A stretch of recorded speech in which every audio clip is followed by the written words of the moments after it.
ലോകത്തിന്റെ നായകൻ മുഹമ്മദ് മുസ്തഫ സല്ലല്ലാഹു അലൈഹി വസല്ലമ തങ്ങളുടെ ചരിത്രത്തിന്റെ ഭാഗമാണിത്. അറേബ്യയിലെ ഗോത്രങ്ങളെല്ലാം ഹാഷിമിനോട് സഹകരിക്കുന്നു. അദ്ദേഹത്തിന്റെ കാഫില സുരക്ഷിതമായി സഞ്ചരിക്കുന്നു. ഹാഷിം തന്റെ കാഫിലയുമായി ഷ്യാമിലേക്ക് പുറപ്പെട്ടു. ദീർഘമായ യാത്രക്കിടയിൽ മരുപ്പച്ചകളിൽ അവർ വിശ്രമിച്ചു. എന്താണ് മരുപ്പച്ച? മരുഭൂമിയിലെ ആൾപ്പാർപ്പുള്ള പ്രദേശം. അവിടെ ഈത്തപ്പന മരങ്ങൾ കാണും, കിണറും വെള്ളവും ഉണ്ടാകും, സസ്യങ്ങളും പുല്ലുകളും മുളയ്ക്കും. കാഫിലക്കാർ മരുപ്പച്ചയിൽ വിശ്രമിക്കും. തോൽപാത്രങ്ങളിൽ വെള്ളം ശേഖരിക്കും. ഒട്ടകങ്ങൾക്കുള്ള വെള്ളവും ഭക്ഷണവും നൽകും. ക്ഷീണം മാറ്റി വീണ്ടും യാത്ര തുടരും. ഒരു മരുപ്പച്ച വിട്ടാൽ മറ്റൊരു മരുപ്പച്ച എത്താൻ ദിവസങ്ങൾ യാത്ര ചെയ്യേണ്ടി വരും. ദീർഘയാത്രക്ക് ശേഷം ഹാഷിമും സംഘവും ഷാമിലെത്തി. അവിടുത്തെ ചന്തയിൽ കച്ചവട സാധനങ്ങൾ നിരത്തിവെച്ചു. പലവിധ നാട്ടിൽ നിന്നുള്ളവർ സാധനങ്ങൾ വാങ്ങാൻ അവിടെ തടിച്ചു കൂടിയിട്ടുണ്ട്. വില പറയൽ, വിലപേശൽ, വില ഉറപ്പിക്കൽ, അങ്ങനെ കച്ചവടം വളരെ സജീവം. കൊണ്ടുവന്ന വസ്തുക്കളൊക്കെ അവർ വിറ്റു തീർന്നു. മക്കയിലേക്ക് വേണ്ട സാധനങ്ങൾ അവർ വാങ്ങി. മടക്ക യാത്രയും ആരംഭിച്ചു. മക്കയിലേക്കുള്ള യാത്രയിൽ അവർ യസ്രീബിലെത്തി. നിങ്ങൾ യസ്രീബ് എന്താണെന്ന് കേട്ടിട്ടുണ്ടോ? ചിലപ്പോൾ കേട്ട് കാണില്ല. മക്ക മദീന എന്നൊക്കെ കേട്ടിരിക്കും. മദീനയുടെ പഴയ പേരാണ് യസ്രീബ്. ഒഴിവ് സമയത്ത് യസ്രീബിലെ മാർക്കറ്റിൽ അവർ ചുറ്റി നടന്നു. കച്ചവടം അങ്ങനെ പൊടിപൊടിക്കുന്നു. അവർ ഒരു സ്ത്രീയെ കണ്ടു. മിടുമിടുക്കിയായ ഒരു കച്ചവടക്കാരി. കച്ചവടത്തിലുള്ള അവളുടെ മിടുക്ക് ഹാഷിമിന് ഏറെ ഇഷ്ടപ്പെട്ടു. അവളെ പറ്റി കൂടുതൽ അറിയാൻ അദ്ദേഹത്തിന് താല്പര്യമായി. യസ്രീബിലെ ഒരു പ്രധാനപ്പെട്ട കുടുംബമാണ് ബനു നജ്ജാർ. ഈ യുവതി ബനു നജ്ജാർ കുടുംബത്തിലെ അംഗമാണ്. കാണാൻ അതീവ സുന്ദരി. പേര് സൽമ. സൽമയെ വിവാഹം ചെയ്താൽ കൊള്ളാമെന്ന് ഹാഷിമിന് വല്ലാത്തൊരു മോഹമതിച്ചു. മനസ്സിലെ മോഹം കൂട്ടുകാരും അറിഞ്ഞു. അവർ സൽമയുടെ ബന്ധുക്കളുമായി ബന്ധപ്പെട്ടു. പ്രസിദ്ധനും ധനികനും ഭരണാധികാരിയുമായ ഹാഷിം സൽമയെ വിവാഹാലോചന നടത്തുകയോ? ഇതെന്തൊരു അതിശയം! ബനു നജ്ജാർ കുടുംബത്തിന് ഇതിൽ പരം ഒരു പദവി ലഭിക്കാനുണ്ടോ? അവർ വിവാഹത്തിന് സമ്മതിച്ചു. സൽമയുടെ കൽബ് നിറയെ വളരെയധികം സന്തോഷം നിറഞ്ഞു. മക്കയിലെ ബന്ധുക്കളെ അവർ വിവരമറിയിച്ചു. അവർക്കും ഒരുപാട് സന്തോഷമായി. കച്ചവട സംഘം കടന്നു പോകുന്ന വഴിയാണല്ലോ യസ്രീബ്. അവിടെ ഒരു ബന്ധമുണ്ടാക്കുന്നത് നല്ലതാണ്. അങ്ങനെ വിവാഹം കേമമായി നടന്നു. ഹാഷിമും സൽമയും കച്ചവട സംഘത്തോടൊപ്പം മദീനയിലേക്ക് വന്നു. വിവിധ ഗോത്രങ്ങളിലെ കുലീന വനിതകൾ മണവാട്ടിയെ കാണാൻ ഓടി വന്നു. ചിലർ സൽക്കരിച്ചു, ചിലർ സമ്മാനങ്ങൾ കൊടുത്തു. കച്ചവടകാര്യങ്ങളിലൊക്കെ സൽമ ഭർത്താവിനെ സഹായിക്കും. അങ്ങനെ സന്തോഷം നിറഞ്ഞ ജീവിതം ഒഴുകിക്കൊണ്ടിരുന്നു. ഒടുവിൽ സൽമ ഗർഭിണിയായി. ബനു ഹാഷിം കുടുംബത്തിന് അതൊരു ആഹ്ലാദ വാർത്തയായിരുന്നു. വിവരം അങ്ങനെ യസ്രീബിലുമെത്തി. കെട്ടിച്ചയച്ച പെൺമക്കൾ ഗർഭിണിയായാൽ പ്രസവത്തിന് സ്വന്തം വീട്ടിലേക്ക് കൊണ്ടുവരണം. ബനു നജ്ജാർ കുടുംബക്കാർ അങ്ങനെ മക്കയിലെത്തി. മകളെ ഞങ്ങൾ കൊണ്ടുപോവുകയാണ്. പ്രസവം യസ്രീബിൽ നടക്കട്ടെ, അതാണല്ലോ നാട്ടാചാരം. ബന്ധുക്കൾ പറഞ്ഞു. സമ്മതിക്കാതെ പറ്റുമോ? ഭാര്യയെ പിരിഞ്ഞ് ജീവിക്കാൻ ഹാഷിമിന് വല്ലാത്ത പ്രയാസമായിരുന്നു. ഭർത്താവിനെ കാണാതെ കഴിയാൻ സൽമക്കും വളരെയധികം പ്രയാസമായിരുന്നു. കീഴ്വഴക്കങ്ങൾ മാനിക്കാതെ പറ്റുകയില്ലല്ലോ. സൽമ ഒരുങ്ങിയിറങ്ങി ഒട്ടകക്കട്ടിലിൽ കയറി.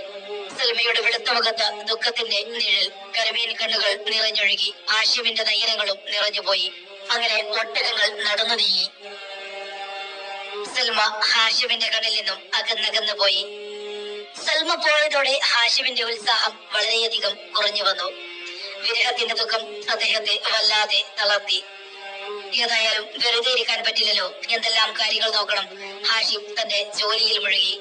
വേദനകളെല്ലാം പതിയെ മറന്നു. മാസങ്ങൾ പിന്നെയും കടന്നുപോയി. യസ്രീബിലെ വിവരങ്ങൾ അറിയാൻ ഒരു മാർഗവുമില്ല. ഒന്നുകിൽ ആരെങ്കിലും വന്നു പറയണം, അല്ലാതെ മറ്റൊരു വഴിയില്ല. അടുത്ത സീസൺ വീണ്ടും വന്നെത്തി. കച്ചവടത്തിന് പുറപ്പെടാൻ സമയമായി. കച്ചവട ചരക്കുകൾ വൻതോതിൽ ശേഖരിക്കപ്പെട്ടു. അവ വലിയ കെട്ടുകളാക്കി ഒട്ടകപ്പുറത്ത് ബന്ധിച്ചു. ഷാമിലേക്കുള്ള ദീർഘമായ യാത്ര ആരംഭിക്കുകയാണ്. ഷാമിൽ നിന്നുള്ള മടക്കയാത്ര യസ്രീബിലൂടെയാണ്. ഇത്തവണ യസ്രീബിൽ കൂടുതൽ ദിവസം തങ്ങണം.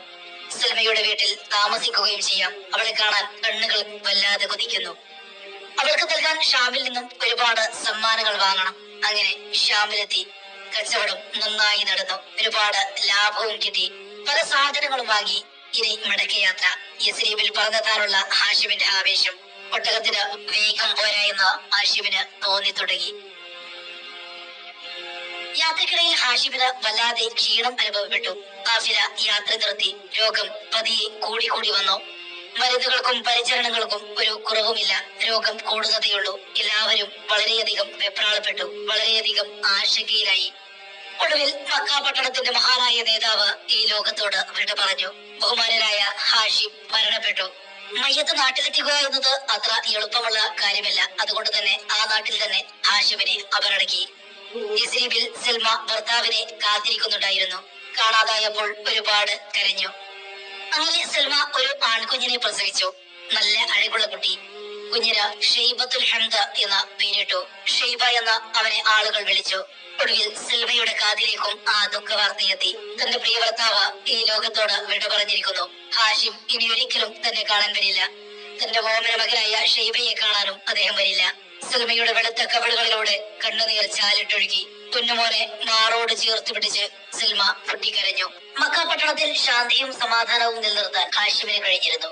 മക്കയിലെ ആളുകൾക്ക് ഭക്ഷണത്തിനുള്ള വക കാഫിലക്കാർ കൊണ്ടുവരണം. മക്കയിൽ കൃഷിയില്ല. ഹാഷിമിന്റെ കാലത്ത് കാഫിലക്കാർ ധാരാളം ആഹാര സാധനങ്ങൾ കൊണ്ടുവരുമായിരുന്നു. ജനങ്ങൾ പട്ടിണിയില്ലാതെ കഴിഞ്ഞുകൂടി. ജനസേവകനായ നേതാവിനെ എല്ലാവരും ഒരുപാട് സ്നേഹിച്ചു. ഹാഷിമിന്റെ വിയോഗം നാട്ടുകാരെ വളരെയധികം ദുഃഖത്തിലാഴ്ത്തി. ഇനി തങ്ങളുടെ നേതാവാര് നാട്ടിൽ സമാധാനം നിലനിൽക്കണം, പട്ടിണി ഉണ്ടാകരുത്, നല്ല ഭരണാധികാരി തന്നെ വേണം. ഒരു ഭരണാധികാരി മരണപ്പെട്ടാൽ അദ്ദേഹത്തിന്റെ സന്താനത്തിൽ പ്രമുഖനാണ് അധികാരം കിട്ടുക. ഹാഷിമിന്റെ മകൻ കൊച്ചുകുട്ടിയല്ലേ, അവനെ ഭരണാധികാരിയാക്കാൻ പറ്റുമോ? ഹാഷിമിന്റെ സഹോദരനാണ് മുത്തലിബ്. മുത്തലിബ് ദയാലുവാണ്, ജനസേവകനാണ്. ആളുകൾ ഒത്തുകൂടി മുത്തലിബിനെ നേതാവാക്കി. അങ്ങനെ മക്ക പട്ടണം മുത്തലിബ് ഭരിക്കാൻ തുടങ്ങി. കാഫിലകൾക്ക് അദ്ദേഹം നേതൃത്വം നൽകുകയും ചെയ്തു. ഹജ്ജ് കാലത്ത് ധാരാളം ആളുകൾ മക്കയിൽ വരും. ഹാജിമാർക്ക് വെള്ളവും ആഹാരവും നൽകാൻ മുത്തലിബ് വേണ്ട ഒരുക്കങ്ങൾ ചെയ്തു. കുറഞ്ഞ കാലം കൊണ്ട് തന്നെ മുത്തലിബ് നാട്ടുകാരുടെ പ്രിയപ്പെട്ട നേതാവായി തീർന്നു. സംവത്സരങ്ങൾ പലതും കടന്നുപോയി. മുത്തലിബ് പലപ്പോഴും ഷെയ്ബയെ കുറിച്ച് ആലോചിക്കും. ഷെയ്ബയെ നിങ്ങൾ മറന്നിട്ടില്ലല്ലോ. ഹാഷിമിന്റെ പുത്രനാണ് ഷെയ്ബ. മക്കയുടെ ഭരണം ഷെയ്ബയെ ഏൽപ്പിക്കണം. ഷെയ്ബയാണ് മക്ക ഭരിക്കേണ്ടത്. ഷെയ്ബ മാതാവിന്റെ കൂടെ യസ്രിബിൽ കഴിയുന്നു. അവനെ മക്കയിൽ കൊണ്ടുവരണം. അവൻ ഇവിടെ വളരണം. ഈ നാട്ടിലെ ചിട്ടകൾ പഠിക്കണം. ഒരിക്കൽ മുത്തലിബ് യസ്രിബിലേക്ക് യാത്ര പുറപ്പെട്ടു. അദ്ദേഹം കയറിയ ഒട്ടകം ബനൂ നജാർ കുടുംബത്തിന്റെ വീട്ടുമുറ്റത്ത് വന്നു നിന്നു. മുത്തലിബിനെ വീട്ടുകാർ വളരെ ആഹ്ലാദത്തോടെ സ്വീകരിച്ചു. സൽമയും മകനും കടന്നു വന്നു. ഗംഭീരമായി വിരുന്ന്. മക്കയുടെ രാജാവല്ലേ വന്നിരിക്കുന്നത്? സൽമ, എനിക്ക് നിന്നോടൊരു ഗൗരവമുള്ള കാര്യം പറയാനുണ്ട്. അതിനാണ് ഞാൻ ഇങ്ങോട്ട് വന്നത്. സൽമ ആശ്ചര്യത്തോടെ മുത്തലിബിന്റെ മുഖത്തേക്ക് നോക്കി. മുത്തലിബ് വിഷയം അവതരിപ്പിച്ചു. ഷെയ്ബ ഹാഷിമിന്റെ മകനാണ്. അവൻ മക്കയുടെ ഭരണാധികാരിയായി വരണം. അവൻ മക്കയിൽ വന്ന് താമസിക്കട്ടെ, അവിടുത്തെ ചിട്ടകളൊക്കെ പഠിക്കട്ടെ. നീ അവനെ എന്റെ കൂടെ അയക്കണം. മകനെ വിട്ടുകൊടുക്കാനോ? സൽമയുടെ മനസ്സ് വല്ലാതെ പിടച്ചു. നീ ഒട്ടും വിഷമിക്കേണ്ട സൽമ. ഷെയ്ബക്ക് നല്ലൊരു ഭാവിയുണ്ട്. അവൻ പിതാവിന്റെ പാതയിലൂടെ വളർന്നു വരട്ടെ. ഹാഷിമിന്റെ യശസ് ഷെയ്ബ നിലനിർത്തട്ടെ. ഹാഷിമിനെ സ്നേഹിച്ച ജനങ്ങൾ ഷെയ്ബയെയും സ്നേഹിക്കും. അവരുടെ സംഭാഷണം അങ്ങനെ തുടർന്നു. ഒടുവിൽ മകനെ വിട്ടുകൊടുക്കാൻ സൽമ സമ്മതിച്ചു. ഷെയ്ബയെയും കൂട്ടി മുത്തലിബ് മക്കയിലേക്ക് മടങ്ങി. വിശാലമായ മരുഭൂമിയിലൂടെ സഞ്ചരിക്കുമ്പോൾ മുത്തലിബ് പല പ്രദേശങ്ങളും ഷെയ്ബക്ക് പരിചയപ്പെടുത്തി കൊടുത്തു. അവർ മക്കയുടെ അതിർത്തി കടന്നു. ഷെയ്ബ വിസ്മയം നിറഞ്ഞ കണ്ണുകൾ കൊണ്ട് ആ പ്രദേശമാകെ നോക്കി കണ്ടു. മുത്തലിബും ഷെയ്ബയും മക്കയുടെ അതിർത്തി കടന്നു വന്നു. ഒട്ടകപ്പുറത്ത് മുത്തലിബ് ഇരിക്കുന്നു. പിന്നിൽ ഒരു ചെറുപ്പക്കാരൻ. അടിമയായേക്കും. അടിമച്ചന്തയിൽ നിന്ന് കൊണ്ടുവരികയോ? അവർക്ക് അടിമയെ വളരെയധികം ഇഷ്ടപ്പെട്ടു. അവർ സന്തോഷത്തോടെ വിളിച്ചു പറയാൻ തുടങ്ങി, അബ്ദുൽ മുത്തലിബ്, അബ്ദുൽ മുത്തലിബ്. അതായത് മുത്തലിബിന്റെ അടിമ, മുത്തലിബിന്റെ അടിമ എന്ന്. മുത്തലിബിന് ഇത് കേട്ട് വല്ലാതെ കോപം വന്നു. നിങ്ങൾക്ക് നാശം, ഇത് എന്റെ അടിമയല്ല, എന്റെ സഹോദര പുത്രനാണ്, ഇവൻ ഷെയ്ബയാണ്. മുത്തലിബ് ഉറക്കി വിളിച്ചു പറഞ്ഞുകൊണ്ടിരുന്നു. ആര് കേൾക്കാൻ? ആളുകൾ അബ്ദുൽ മുത്തലിബ് എന്ന് തന്നെ പറഞ്ഞുകൊണ്ടിരുന്നു. അങ്ങനെയാണ് ആ പേര് പ്രസിദ്ധിയാർജിച്ചത്. ഹാഷിമിന്റെ മകൻ ഷെയ്ബത്ത് അങ്ങനെ അബ്ദുൽ മുത്തലിബ് എന്ന പേരിൽ അറിയപ്പെട്ടു. അന്നത്തെ അറബികളെ പോലെ നമുക്കും ഷെയ്ബയെ അബ്ദുൽ മുത്തലിബ് എന്ന് തന്നെ വിളിക്കാം. ബുദ്ധിമാനായ ഒരു ചെറുപ്പക്കാരൻ, വിശാല മനസ്കൻ. വളരെ വേഗം അവൻ ജനങ്ങളുടെ സ്നേഹം സമ്പാദിച്ചു. മുത്തലിബ് ആ ചെറുപ്പക്കാരന് ഭരണകാര്യങ്ങൾ പഠിപ്പിച്ചു കൊടുത്തു. കുടുംബ ചരിത്രം പറഞ്ഞു കൊടുക്കുകയും ചെയ്തു. ഹാഷിമിന്റെ പുത്രനല്ലേ, എല്ലാ കാര്യങ്ങളും വളരെ വേഗം അദ്ദേഹം പഠിച്ചു. ഒടുവിൽ മക്കയുടെ മഹാനായ ഭരണാധികാരിയായി തീർന്നു നമ്മുടെ അബ്ദുൽ മുത്തലിബ്. അബ്ദുൽ മുത്തലിബ് വിവാഹം കഴിച്ചു. ആദ്യമായി ജനിച്ച പുത്രന്റെ പേര് ഹാരിസ് എന്നായിരുന്നു. അബ്ദുൽ മുത്തലിബിന് അള്ളാഹു വലിയ അനുഗ്രഹങ്ങൾ നൽകി. അദ്ദേഹത്തിന് ധാരാളം സന്താനങ്ങളുണ്ടായി. മക്കളിൽ ഏറ്റവും സ്നേഹം അബ്ദുള്ളയോടായിരുന്നു. അബ്ദുള്ള കാണാൻ സുമുഖൻ, നല്ല വെളുത്ത നിറം. അബ്ദുള്ളയെ എല്ലാവരും ഇഷ്ടപ്പെട്ടു. മറ്റുള്ളവരെ പോലെ അബ്ദുള്ളയും കച്ചവടക്കാരനായി മാറി. നായാട്ടും ആയുധവിദ്യയും ഇഷ്ട വിനോദമായി. അബ്ദുള്ളക്ക് 20 വയസ്സാകുന്നതേ ഉള്ളൂ. അബ്ദുൽ മുത്തലിബിനെ മകനെ കൊണ്ടൊരു വിവാഹം ചെയ്യിപ്പിക്കണമെന്ന് വലിയ മോഹം വധിച്ചു. ഉന്നത തറവാട്ടിൽ നിന്നും ഒരു വധുവിനെ കണ്ടുപിടിക്കണം. മക്കയിലെ പ്രശസ്തമായ ബനൂ സുഹറ കുടുംബത്തിൽ വിവാഹാന്വേഷണം എത്തി. ആ കുടുംബത്തെ നമുക്ക് പരിചയപ്പെടാം. ലോകത്തിന്റെ പ്രവാചകൻ മുഹമ്മദ് മുസ്തഫ സല്ലല്ലാഹു അലൈഹി വസല്ലമ തങ്ങളുടെ ഉപ്പാപ്പമാരുടെ കൂട്ടത്തിൽ കിലാബ് എന്നു പേരായ ഒരു നേതാവുണ്ട്. കിലാബ് എന്ന ഉപ്പാപ്പയുടെ മകന്റെ പേര് സുഹറത്ത് എന്നായിരുന്നു. സുഹറത്തിന്റെ സന്താന പരമ്പരയാണ്